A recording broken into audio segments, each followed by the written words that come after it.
Happy Friday to all my collector and investor friends. Today we are talking about all the good stuff, traditional investments and alternative investments. All the good stuff, guys. Stick around.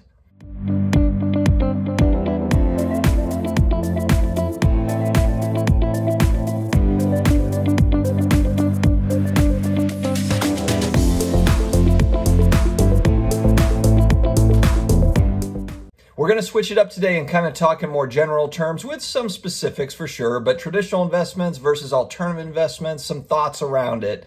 If you have not subscribed yet, we have just crossed over 9,000 subscribers. We're almost to our 1 year mark, and we come out with daily videos all about kind of collectibles, alternative investments, a lot of sports card talk here. We like to talk about all the fun stuff, graded comic books, graded video games, all the cool collectible stuff that is all the rage these days. Before we really dig into it, I think it's important that we kind of really talk about the importance of getting into the investor phase, meaning that eliminating a lot of the bad debt and just living kind of in a more minimal way to be able to become an investor. Because if we're buying and selling stuff off of credit cards or taking out loans or whatever, that's not really accomplishing what we want to accomplish, in my opinion.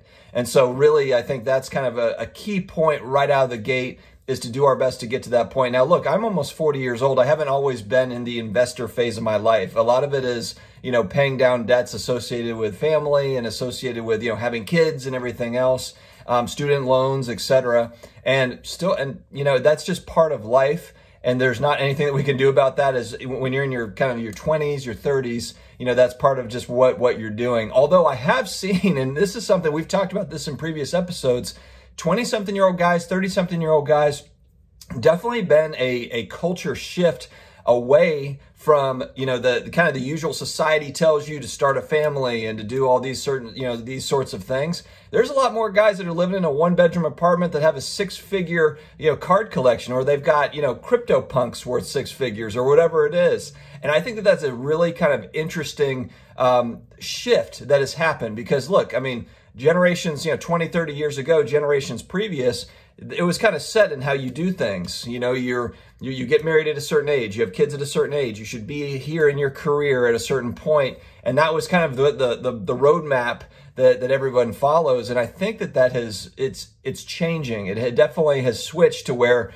younger people are looking at different sorts of ways of doing things, which I think is really interesting. On this channel, we talk a lot about alternative investments, and I will get into that. I think that with traditional investments, for me, I look at it as just kind of set it and forget about it. Meaning that I'm not sitting there really studying companies and studying various index funds as to which ones I want to be in. I really I've got a few that I like, and I just set it and forget it. The money comes out and it goes, and it's just the compounding interest deal, and you just win over time. That's just it's a long-term, plan. And I think that with traditional investments, that's what's kind of nice about those, is there's not as much thought. It's just more of like, all right, I believe in the stock market long-term, or I believe in real estate long-term, or whatever it is.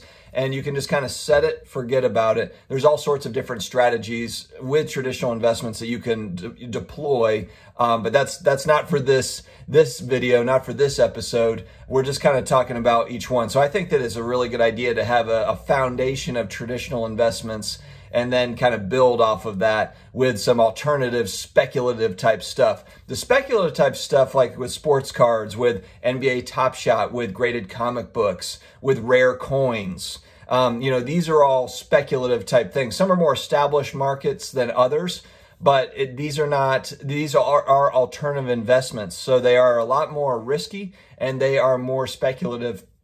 But they're also a lot more fun if these are also things that you're really interested in. And I guess you could make the argument if you really understand a segment of alternative investing. So if you've been buying and selling sports cards for 10 years or 15 years or whatever, maybe even 5 years, or rare coins, if that's your thing, you've been buying and selling rare coins for 5, 10 years, you really understand that market, then you probably have a leg up. I think it's really key to understand too that with alternative investments, with speculative investments, to me, those are more short-term plays in the sense that when I say short-term, some people might think like buy it this week, sell it next week. I'm talking about under 10 years. under 10 years. And for many of them, under 5 years. If we're talking about sports cards, that's the case. And the reason why that is, especially with modern sports cards, is because, let's face it, 98% of athletes are not going to have Michael Jordan's career. They're not going to have Wayne Gretzky's career or Mickey Mantle's career, LeBron James's career. And so those are more fun kind of buy and sell opportunities in the short term. Buying a slew of rookies and then holding those cards for the long term is probably going to lose money over the long term, because a lot of these guys are not going to pan out. I talk about Harold Miner, Calbert Chaney. Love these guys, but when I was a kid, these were the guys that were the hot rookies at the time. Larry Johnson's another guy. I've got his rookie card over here somewhere. But this guy had an awesome career, 10-year career. When this card was, 1992, this was one of the hot cards out for basketball cards. It was a chase card, and they're widely available. Larry Johnson had a good career, but he was kind of the big guy coming into the league at that time. It's just the main point is that athletes it's gonna be up and down. There's always gonna be excitement around new rookie classes. There's always gonna be that next guy that everyone's excited about. And so the fun part is just kind of playing that volatility game and kind of riding those waves. The speculation is a lot of fun with alternative investments, but we have to just understand that they are highly, highly speculative. You can lose it all. You can lose it all in a day. With sports cards, fairly established market, especially if you're in vintage sports cards.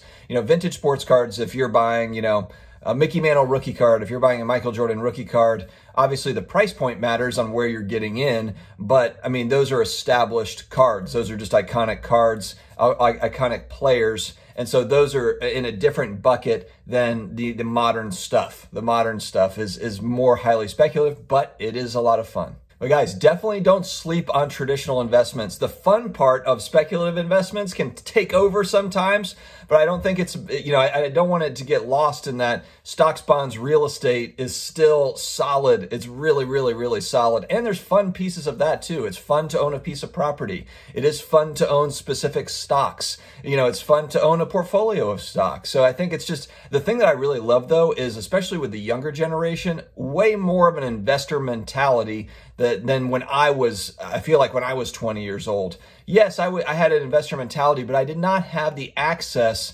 there's just so many online platforms that give you access to these sorts of funds, whether it be traditional, alternative, and that's the part that is really, really fun and really kind of cool for those younger generations. I think we're seeing less and less of the younger generations kind of just blowing money on just random stuff, and getting more and more into, these sorts of investments and just into investing in general, which I think is awesome. I've got a younger brother that's 19 and he owns, Southwest Airlines stock or whatever he's got. And then he's getting into different things that, and he's asking me about stuff. I think that that's really cool. So, for good kudos to the young people, the millennials, and I guess what's the next, the next group after millennials? I don't even know.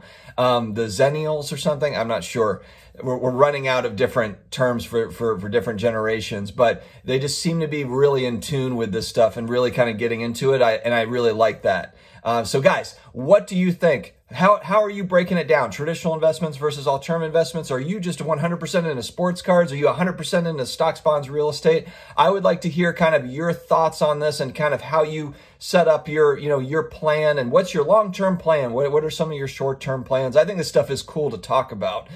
So definitely let me know in the comments section. Hit that like button, subscribe to the channel. We're going to keep coming with more videos, guys, and we're growing. So thank you very much for joining us, and we will talk to you again tomorrow. Have an awesome weekend.